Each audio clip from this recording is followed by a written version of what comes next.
donc pour les fanats de disc golf. C'est un sport encore confidentiel en France. Ces pratiquants sont munis de frisbee qu'ils doivent loger dans des paniers, une discipline dont le championnat national se dispute tout le week-end et qui demande de l'adresse. Ils permettent aussi de longues balades dans la campagne. Dominique Guidot et Olivier Levasseur.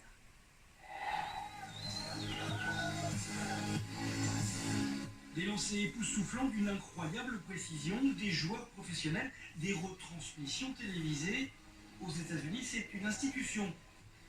Ici, pour l'instant, un peu plus discret. Donc là, on arrive au numéro 7. Le numéro 7, un par 3. Côté vocabulaire, ça tient beaucoup du golf, un parcours dans la nature avec un nombre de lancers prédéfini. Là, par exemple, un par 3. La difficulté, ça va être soit de faire un choix de gagner en 2 coups, avant de putter, ou tenter d'aller tout droit.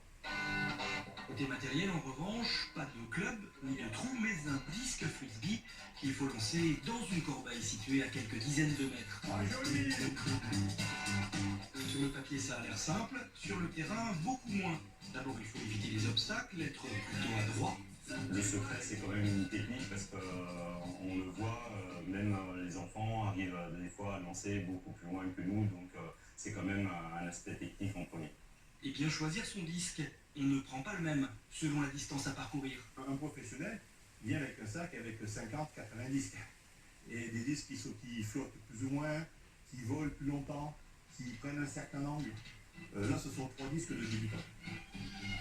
En France, le sport est récent, assez confidentiel, surtout apprécié des familles ou des nostalgiques du frisbee comme Hervé.